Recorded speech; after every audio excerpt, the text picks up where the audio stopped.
खुलुमबाय गिबियावनो सोरजिथा creativity YouTube चेनेलाव बयखौबो बरायनानै लाग्रोनाय जालायबाय लोगोसे मोनाबिलिनि गाहाम हामलायनायखौ बयनिसिमबो बावहरनाय जाबाय। बिक्रम दैमारी बिथांखौ बिपिएफ राजखान्थि दोलोनिफ्राय गोजानाव थाबाय, बिपिएफ राजखान्थि दोलोखौ नागारबाय होननानै बुंदों, नाथाय बाथ्राया जादों उल्था।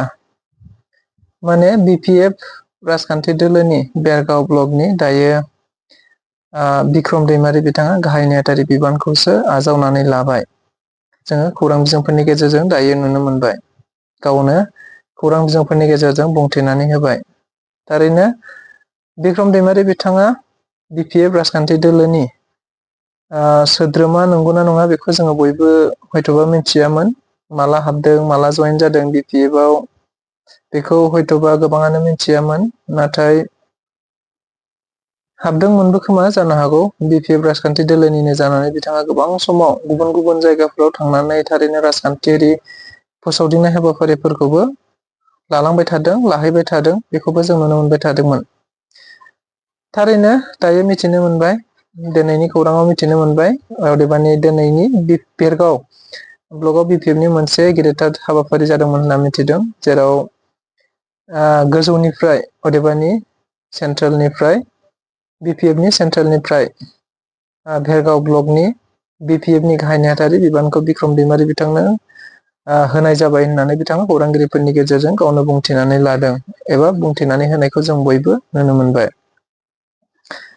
मिथिनो गोनां, बिपिएफ राजखान्थि दोलोनिनो सासे गोख्रों दैदेनगिरि नेरसोन बर' बिथाङाबो बेरगाव बियाबनिनो मोनसे समनि बिपिएफ राजखान्थि दोलो सरखार खुंबाय थानाय समाव बिटिसिएलए नि सासे लोगो बुंथिगिरिमोन। जों बयबो मिथिगौ, दाबावैसो बिथाङाबो बिपिएफ राजखान्थि दोलोखौ नागारनानै इउपिपिएल राजखान्थि दोलोआव जयनिं जाखांबाय। नंगौ, बिथाङा गावनि गाहाय नेहाथारि जानायखौ खौरां बिजोंफोरनि गेजेराव बुंथिनानै होबाय। लोगोसे भेरगाव ब्लकआव गोबांथार खामानि मावनो गोनां दं होननानै बिथाङा बुंदों। लोगोसे बेरगाव ब्लकखौनो बिपिएफ राजखान्थि दोलोआ इउपिपिएल राजखान्थि दोलोखौ जोबोद गाहायाव फैबाय थानाय बिसायख'थियाव दोनगोन होननानै बिथाङा बुंथिबावदों। लोगोसे आरो बिथाङा बुंथिबावदों, साननैसो उनावनो बिपिएफ राजखान्थि दोलोआव बेरगाव ब्लकनिफ्राय 1000निबो बांसिन लाइमोनफोर, अदेबानि सेंग्रा सिख्लाफोर आरो गोबांथार सुबुंफोरा जयनिं जानो थांगासिनो दं। समाजारि बिजोंनि गेजेरजों जों बयबो नुनो मोनगोन होननानैबो बिथाङा बुंथिदों। लोगोसेनो बेरगाव ब्लकआव न'खर न'खर बिपिएफ जानो थांगासिनो दं होननानैबो बुंथिदों। बेनि अनगायैबो बिथाङा खौरांगिरिफोरनि गेजेराव बुंथिबावदों, थारैनो बिपिएफ राजखान्थि दोलोनिफ्राय नंगौ हाग्रामा महिलारि बिथांनिफ्राय आगदा आखि गोबां गोजाम गोजाम दैदेनगिरि आरो गोबां आगदा आखि दैदेनगिरिफोरा थारैनो गुबुन गुबुन राजखान्थि दोलोआव थांबाय बा बिपिएफ नागारबाय। अब्लाबो हाग्रामानि मुङानो जोबोद गोजौखा। आथिखालावबो हाग्रामानि मुंखौनो खोनाबानो रायजो राजाफोरा गोबां गोसो होयो। अदेबानि हाग्रामा महिलारि बिथांनि मुंजोंनो रायजो राजाफोरा दासिमबो दङ। सोरबा आगसि आगदा दैदेनगिरि बा गोजाम दैदेनगिरिफोरजों नङा होननानैबो बिथाङा बुंथिदों। बेनिखायनो हाग्रामा महिलारि बिथांनि मुंजोंनो बियो जाजोबगोन होननानैबो बिथाङा बुंथिनानै होबावदों। बेनिखायनो गुबुन गुबुन राजखान्थि दोलोआव थांब्लाबो दैदेनगिरिफोरा बिपिएफनि जेबो खहा जानाय नङा होननानैबो बुंथिबावदों। गुबुन मोनसेबो बिथाङा बुंथिदों, थारैनो दिल्लीयाव बड'फा उपेन्द्रनाथ ब्रह्मनि दाखालि बावैसो 1 मे खालि मोनसे लामाखौ बड'फा उपेन्द्रनाथ ब्रह्मनि मुङै दोननाय जादों। बेखौ बिथाङा गोजोननाय बावदों। नाथाय गोजोननाय बावनायनि गुबुन फारसेजोंनो बिथाङा बुंथिबावदों, थारैनो दिल्लीयाव मोनसे लामानि मुं दोनदों बड'फा उपेन्द्रनाथ ब्रह्मनि, नाथाय बिटिसि आवनो 300निबो बांसिन 300 बिगा होननो नागिरदोंना 3000 बिगा होननो नागिरदोंमोन बिथाङा मिथिया। नाथाय बिथाङा 300निबो बांसिन हाखौ बिटिसि निफ्राय दायो आदानि कम्पानिनो हगारनो थांगासिनो दं होननानैबो बिथाङा बुंथिबावदों। थारैनो बियो मोजां जायाखै होननानै बुंथिदों। गुबुन फारसेथिं बिटिआर गोरोबथानि दफाफोर लाबोनायाव जोंहा जेबो खाजानाय गैयामोन, जोंहा जेबो हेंथा गैयामोन। मानोना बिटिआर गोरोबथानि दफाफोराव सेन्ट्रेल इउनिभारसिटि गुबुन गुबुन इउनिभारसिटिफोर दंमोन बेखौ लाबोनायाव जोंहा जेबो फाजानाय गैया। नाथाय UPPL राजखान्थि दोलो अदेबानि बिटिआर गोरोबथानि दफाफोर बैफोर सेन्ट्रेल इउनिभारसिटि, ट्राइबेल इउनिभारसिटि, गुबुन गुबुन इउनिभारसिटिफोरा दायो जानायनि लामायाव गैला। अदेबानि बिथांमोननि मावनाया बा बे बिटिआर गोरोबथानि बेफोर गासिबो दफाफोरा दायो जाफुंनायनि लामायाव गैला। अदेबानि जाफुंला होननानैबो बिथाङा गोख्रों रावजों बुंथिनानै होबावदों। बेफोर बाथ्राफोरखौ खौरां बिजोंनि गेजेरजों बिथाङा गावनो बुंथिखादों। दायो बेनिबो भिडिअ क्लिप्स दं, नोंथांमोना नायब्लानो आरोबाव रोखासिन जागोन बिथाङा गावनि खुगाजोंनो बुंदों। स' भिडिअखौ नायनानै लादो। माबायदि खामानि मावलांनो सानदों? नंगौ, दिनै आङो भेरगाव ब्लक BPFनि गाहाय नेहाथारि गोजौनि बिथोन आरो थिननाय आरो बिबान होनाय बायदि आं आजावनानै लाबाय।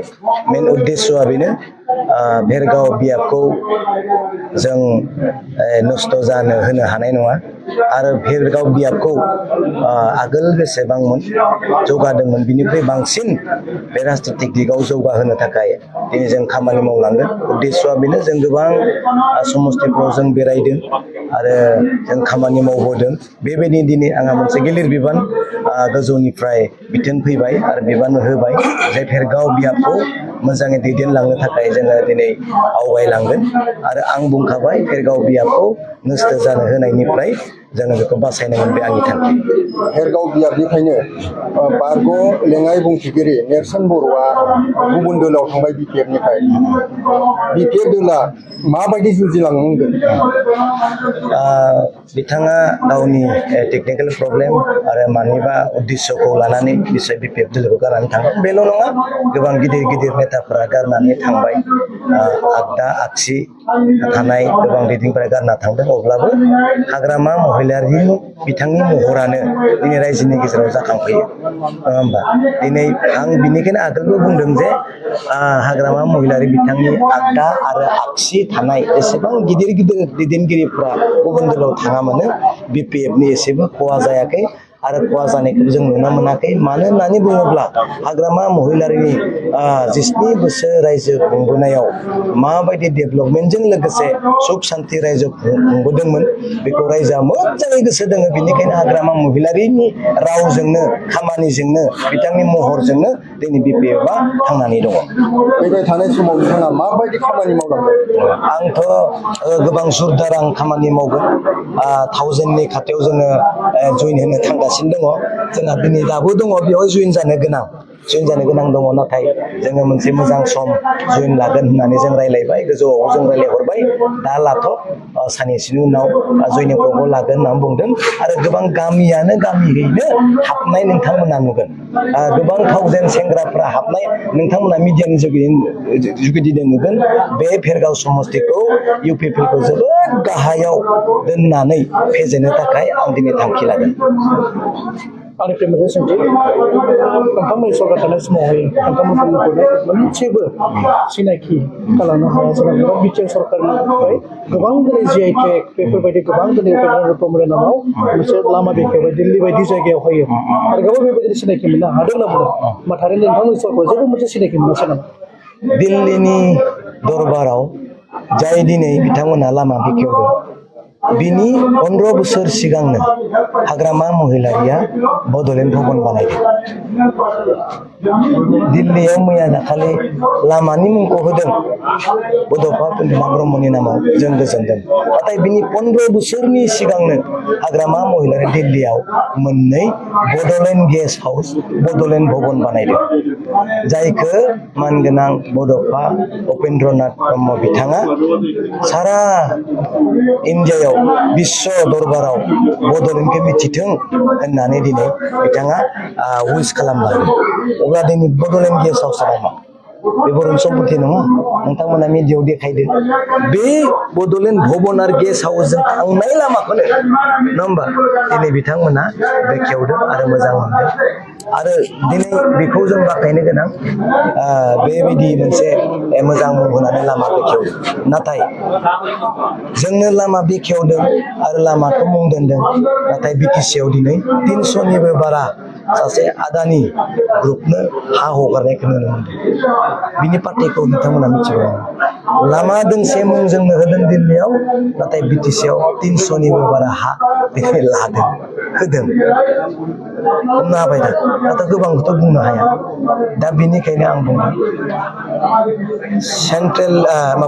सेन्ट्रेल इउनिभारसिटि दिनै बिथांमोना घोषणा खालामदोंमोन साननानै मोनहायै खोनाफेरै नुफेरै रायजोनि गोसोआव रोमै रोमै जाखांफैनाय सेन्ट्रेल इउनिभारसिटि खोथा बुंदोंमोन नाथाय बिनि गाहायाव हाग्रामा महिलारिया बड'लेण्ड इउनिभारसिटि लाबोदों बिनि गोजौआव सेन्ट्रेल इउनिभारसिटि बेखौ लाबोनायाव जोंहा मा बाजानाय दं खोब मोजांसो नाथाय दिनै गोबां इन्जिनियारिं कलेजनिफ्राय लानानै IIT निफ्राय लानानै ITI निफ्राय लानानै बेसेबां 39 डिपार्टमेन्ट हाग्रामा महिलारिया लानानै फैबाय बे लानानै फैनाय डिपार्टमेन्टखौनो प्रमद बर' बिथाङा दिनै बिटिसिआव सालायगासिनो नोंथांमोना सोंनो हागोन ना बिटिआर एकर्डनि गेजेरजों प्रमद बर' नोंथाङा खैथा डिपार्टमेन्ट लाना फैदों एमेन्डमेन्ट जानाय डिपार्टमेन्ट खैथा लानानै फैदों एन्सारा जाबाय 0 नाथाय थाखानाय डिपार्टमेन्टखौनो आसाम हरफिनदों बे जाला बेनो नोंथाङा मा बुंनो सानो लास्ट सेसन बाजेट बिला जाना थांबाय बेनि उनाव गोबां फैसा गरिखौ नुदोंमोन जों खोनानो मोनदों आरो दा बेनि बादावहाय बिसोरो मोनसे आरो सुबिदा लानानै आरो मोनसे बारायनानै बिसोरो बैठकआव जिरायदों आरो बेजों लोगोसे इलेक्सननि थाखायबो एक्सटेनसन खालामनानै गोबाव सम लादों बिदिब्ला मा बुंनो सानो बाजेटआ नैबे थांनाय 23 डेटआव जानानै थांबाय बेखौ जों बेखौ नुदों प्रमद बर' बिथाङा मावनांगौ खामानि गैला जोब्बाय बिथाङा इनफ्रास्ट्राक्चार जायफोर बिटिआर एकर्डनि दफायाव दङमोन बेफोरखौथ' मावनो हानाय नोंसोरबो नुबाय गासिबो नुबाय मावनो हायोबो गासिबो नुजोब्बाय दा फैसाया 230 crore दिनै ओरैनो बाहायजायालासिनो थाबाय बे सोरनि गोरोन्थि नों स्कुल कलेजनि खुरां दङ इनफ्रास्ट्राक्चारनि खुरां दङ लामा दालां बानायनायनि खोथा दङ IBS होनायनि खोथा दङ साकरि होनायनि बाजेटनि खोथा दङ नाथाय नों फैसाखौ बाहायालासिनो बोरै 330 crore ओरैनो मानो दोनखो जानो ना रानना जानो ना साप्लाय होनो ना